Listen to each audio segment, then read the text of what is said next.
মঙ্গল গ্রহের পরিবেশ কেমন ছিল তা জানতে 2021 সালের মে মাসে ঝুরং রোভার নামের একটি বিশেষ যান পাঠায় চীন।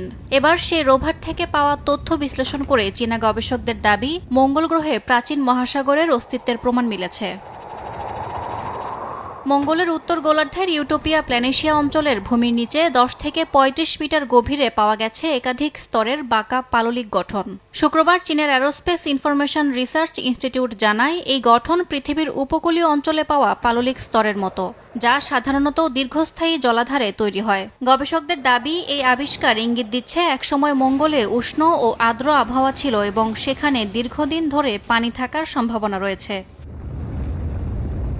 সমুদ্র থাকার কারণে মঙ্গল গ্রহে প্রাণ ধারণের উপযোগী পরিবেশ ছিল বলে ধারণা করছেন বিজ্ঞানীরা।